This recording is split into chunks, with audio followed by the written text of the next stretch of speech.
Hi guys, and welcome back to my channel. Today we're finally going to finish our Dirndl series, and the last thing that's missing is the apron. So I have a couple of aprons right here in front of me. I'm just quickly going to switch on my camera up here so you can see. So I have 3 different pieces. They're all kind of together and they all differ by a tiny bit. They all kind of are the same, so they all kind of measure the same. The width right here is always a little bit different. This one here is 84 centimeters. I think this one is a tiny bit wider or shorter. Oh, it's also 84 centimeters. Maybe that's a standard width. I have no idea. I will be just using one of these widths. This one here was the one that's shorter by quite a bit, actually like 10 centimeters. So they all are kind of like a little bit different, especially up here for the waist. So aprons are worn on top of the Dirndl dress itself with the blouse underneath, and you just tie it like a normal apron. And for that you have your strap up here, your waistband strap that goes all the way over here to like somewhat of a point. Some have more, some have less, some also go bigger, and so on and so forth. So there's like a tiny bit of room for design, and they have this part right here that is kind of stiffened up here so that it lays nicely around your waist. And then you have the apron itself, obviously, which is wider in the hem and then made to fit this amount right here in the waist with a few different methods. So this one right here is pleated, as you can see, and they're, you know, somewhat small pleats, not too small but also not too big, so they look really elegantly, and that is one option that you can do. And there's also the option to smock this area, which you can see very nicely on this one right here, which is smocked very small and elegantly, in my opinion. This is smocked by machine. And then I also have this right here, which is also smocked. Like, this is almost folded and just iron flat and top stitched. Like, it's somewhat of a mixture between smocking and folds, in my opinion. But these are just bigger folds, and it also looks really nice, and you know, you have somewhat of a room for design. So what I already did, I already cut out 84 centimeters of my fabric. I will be using this amazing green silk. It's really shiny and textured, as you know, natural silk is. I will be using it 90 degrees turned from the grain, I guess. So the selvage edge will be on top, because the silk itself, the texture of the silk goes, usually it lays like this, so it goes horizontally, and I don't really think that's flattering, and also it's stiffer that way than it is, you know, the other way. So to me it's just natural to turn it 90 degrees and use this weaving pattern basically to my favor and do it vertically. That's why I just switched this on my silk right here. So that's what I will be using. I already prepped it in like a tiny bit. I will be talking about that I will be talking you through so you can see what I did there. So I have this right here, and I did a few tryouts. I don't know, I ripped out the smocking, but I have a picture that I can put up here. It did not really work. I don't know if I did it wrong or whatever, but it was too complicated for me to, first of all, have a given hem length already, because I am limited in the width, or like in the meters, the amount that I ordered, so I don't have that much. So I'm limited in the width of the hem already, and then I needed to shrink it to another amount that is more or less also limited. So that was just too much effort to figure out the math for the smocking and then hand stitching everything. I don't know. So I was like, okay, I'm not gonna smock, at least not by hand. I could technically smock by machine, but I kind of like the folds better, so I won't be smocking, neither by hand nor with a machine. So I will be doing folds for my apron, which is totally fine. Obviously, you can do whatever you want to do. You just need to shrink your apron about 40%. So do that however you want. And you know, there's probably some books or whatever out there for traditional wear that tell you all the different techniques. There must be more than these anyways. So you can do whatever you feel comfortable, whatever, you know, fits your time schedule, your fabric, and so on and so forth, your skill level, obviously. So decide that for yourself. I will be doing folds. And for the folds, I already did a try out and I figured out the math. So I have tiny folds and I have medium folds. Both of these basically shrink the fabric by 40%. And and the question of what do I like more. And honestly, I like this more. Obviously, the grain is now 90 degrees turned, so it will be like this, but that's just a scrap that I used, so I didn't bother to, you know, cut out a new piece of silk just for a tryout. That's why this grain line is wrong for my purpose. So this is what I will be doing. Basically, what I did is I have 1 centimeter deep folds, and then the distance between the folds is 1.3 centimeters. So all that makes the apron shrink by 40%, and that's what I want. Because the hem right here is 84 centimeters wide, and this part right here is 34 centimeters wide. So that is the measurement that I will be going with. And then you just have, you know, the waistband right here and the straps to tie the bow. And that's basically all. You're gonna add some loops right here for your buttons. I don't know what these are for, honestly. Probably to hang it up. I don't know. We're going to add tiny loops here because we have the buttons on our dress. So you can switch them out and, you know, have them all secure in place. And that's already it. So I will be telling you what preparation I did already. By the way, it basically never happens that I am wearing 100% me made, but I made both of these pieces. These are the shorts that I made last week, and this blouse I made earlier this year. I'll put it right here if you're interested in the blouse and probably also the shorts, but that's last week's episode. So episode as if we're doing a show here. Like, yeah, this is Kachi series on how to sew. Anyways, the preparation work that I already did. I already ironed my hem upwards, so I added 5 centimeter seam allowance onto my apron, which measured 65 centimeters length. So I added 5 centimeters up here, and then obviously also my seam allowance on top. So I had all in all, so I have 71 centimeters length of my apron. I just ironed 4 centimeters and then another 1 centimeter inwards, so I can then top stitch this. I will be doing that with a decorative stitch. And then another thing that I will be doing, just because the silk frays like hell, so I will be serging all of the edges just because I don't want it to fray. Look at that. I just don't want it to fray like crazy and then have no fabric left, basically. So I will be doing that for all of the raw edges that I have. I have a selvage edge right here on top, so I can just leave it as is. And then I also prepped my straps and my waistband. So the waistband has just normal pants interfacing band, I guess, with the perforation marks already, so that it's easier to iron in half. And that's what I did for this. This also stiffened it up really, really well, which the red apron that I showed you before also has. So that's perfect for my purpose. And then I also cut out these that are 124 centimeters plus seam allowance long, also 4 centimeters in width times 2 plus seam allowance, so 10 centimeters. And I also prepared them exactly the same way, just minus the interfacing. And that is all that I did for the ironing. Oh yeah, and I have 2 for both sides, obviously. And then we can go ahead and start preparing. We have to do the folds first. So let's go ahead and do that. Okay, so I overlocked the edges now, and I can go ahead and put the folds in. So the pattern for the folds is starting after the seam allowance here, so 1 centimeter in. Then we're going to do the folds facing towards the middle.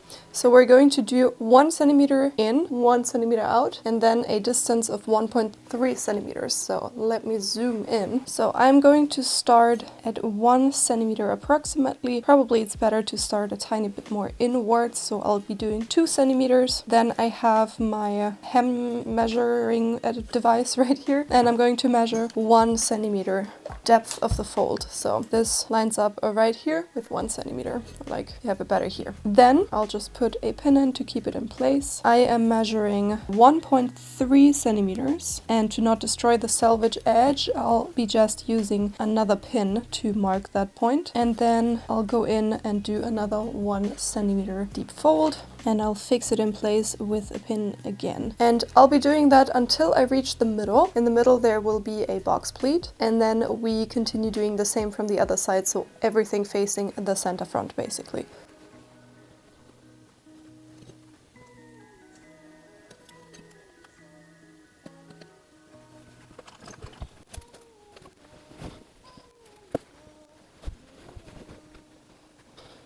So now that everything is pleated up here, I'm just going to sew over top of the pleats into the seam allowance. You can clearly see the selvage edge right here, so I'm just going to sew in that darker area right there just to fix the pleats in place, and then we can go and actually work on the selvaged edges right here and make the apron itself look pretty. So to make the raw edges pretty, I'm just going to unfold the hem that is prepared already and then just fold the selvage edge in and fold it again. So about 5 millimeters in total, and I'm just going to top stitch closely to that edge right there and repeat the same on the other side. Once I am done with that, I can then fold the hem upwards like this, and I'm just going to fold the corner to like somewhat of a triangle so that nothing is gonna poke out right here. So this is the triangle there, and if you don't do this, there will a lot of stuff just go over the edge over there. So I'm going to fold that right here and then just also top stitch over here. I will be doing it with a decorative stitch. You can do whatever you want, obviously. Just do a normal stitch if you like. But first of all, the edges on the sides and then the hem.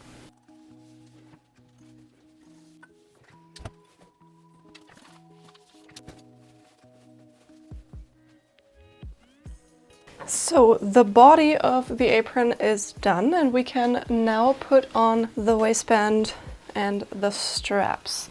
So these are pieced into 3 different pieces. We need to put these pieces together first. So this is going to sit in the middle of the waist. Right here is the center front, and here and here these 2 pieces will get attached. For that, we're just going to put right sides together, and as they both measure the same width, so they're both 10 centimeters wide, it should be easy enough. So let's just sew right across here and then the other strap onto the other side.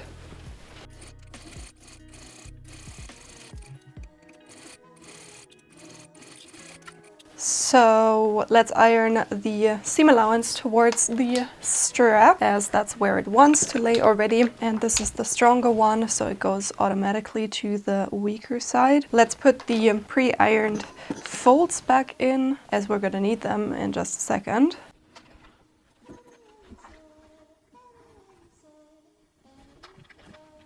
And that's a good thing that this weaving mistake right here is for me on the side that is towards my body, this side right here. I don't know if you can see this, but the fold is a tiny bit lower, and here exactly the same. And with that done, we can attach it to the skirt, or not the skirt, the apron. We can attach the apron to the waistband that way around. So let's just quickly mark the center front. Easiest way to do that is just putting the seams on top of each other, and this fold should be enough. I will just mark this with a pin nevertheless though, doing the same right here, but the center fold should be in the middle anyways. Now we're going to put the wrong side of the apron, the wrong side is here on the table for me, onto the wrong side, or like the side that faces the body of the waistband together. So I'm quickly going to mark the center front onto the other side of my waistband as well, and then just match these 2 up. And then just pin them however far the apron goes to the sides. Make sure they are the same length, though I will be measuring the distance as well. And let's put a couple of pins into the middle here. And we can go ahead and sew this onto the waistband. Let's just measure. It's fine. So let's sew the apron onto the waistband at 1 centimeter. So just into the pre-perforated edge right here. And then we can finish this apron.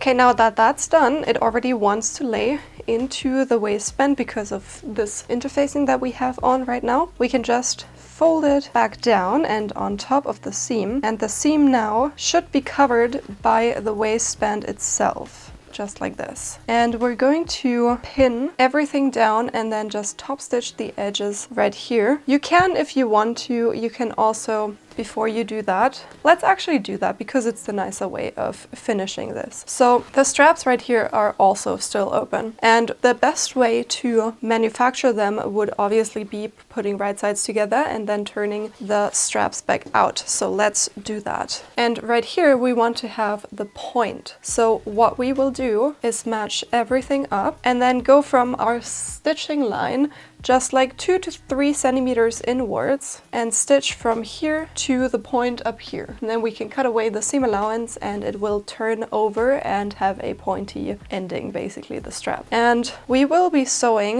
the right sides together, but we're going to put right sides together all the way until we reach the waistband right here.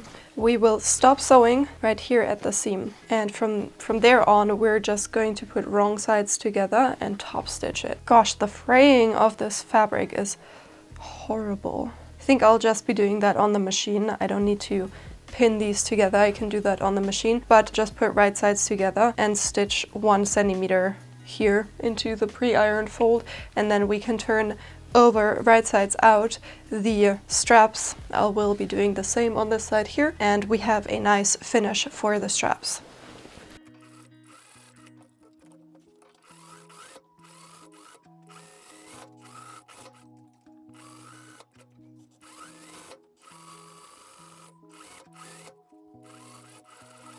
Okay, let's cut down the seam allowance and up here the tip, and then all of this mess of raw, just coming loose, fraying edges. I probably should have just serged this edge as well, because these are so thick but so light, these threads, that they just stick to everything and they just come loose like, you know, it's the easiest thing ever. So probably if you're also working with silk like this, just overlook everything. But now that that's done, we can go ahead and turn this over. You probably want to use some sort of poking device, something. I might be using like this kind of brush I have, and then you just want to put everything right sides out right here,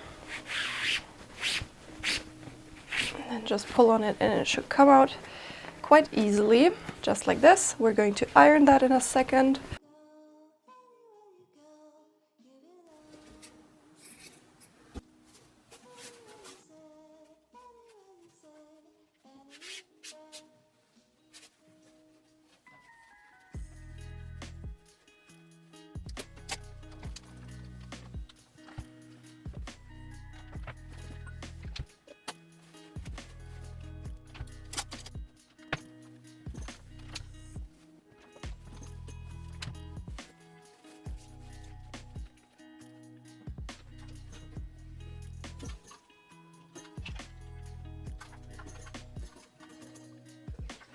And the last step to close this off is just to top stitch very closely to this edge. I will be top stitching from this edge down and just go all the way here to the other side and back up again.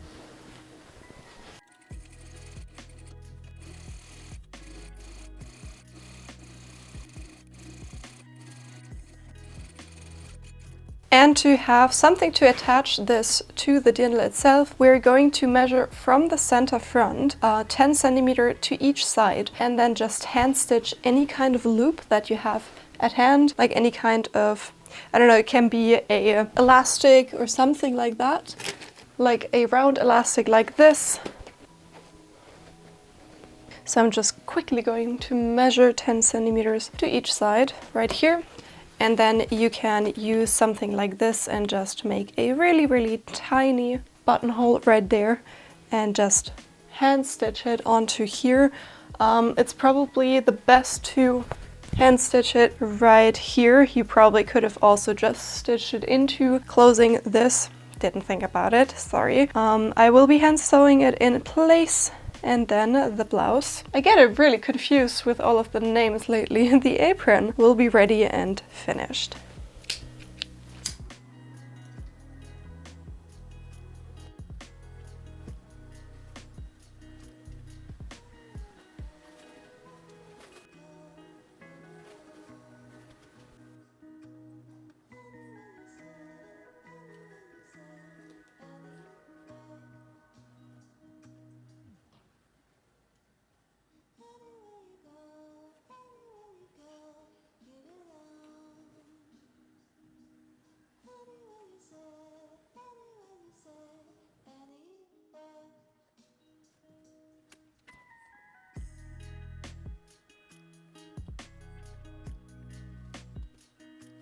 And that's it already for today's video. I know it was short, but super easy, and the outcome is really precious if you have the whole, you know, bundle. The whole set, I guess, is the better word. You really achieved something. Like, it's really, really cool to have a self-made traditional garment for your country, obviously, so it's really precious for me to have my very own self-made dirndl, or like I have two now, I made two. So that's really, really cool. I hope you enjoyed, and if you haven't already, please subscribe to my channel and hit the bell so you'll get notified every time that I post. I post on Sundays, so you can keep an eye out for that. Obviously, I'm not only doing traditional garments, I'm most of the time doing cute summer dresses, or also in fall, actually. I want to do a leather jacket, like a real leather jacket. I've been wanting to do that for the spring, but then I couldn't put it in anymore. My schedule was already full, but it takes a lot of time, so it's going to be a multi-parter again, which I don't mind, obviously, but there's like, it's a whole other realm of manufacturing if you work with leather. So I really, really want to do that here on my channel with you guys, and open that world a little bit up for you guys. So if you're interested in that, write me a comment down below so I see if it actually is something that you want me to do. And go ahead and follow my Insta. I am posting lots of tips and tricks in forms of reels on my profile there. I am doing them to the projects that I'm uploading. So if you have any, you know, issues or whatever, you might want to check that out, as I have some tricks in like a really short reel form. So that would be really cool if you hit follow there. The handle is exactly the same as here on my YouTube as per usual. So thank you so much for watching, and I'm gonna see you next Sunday. Bye guys!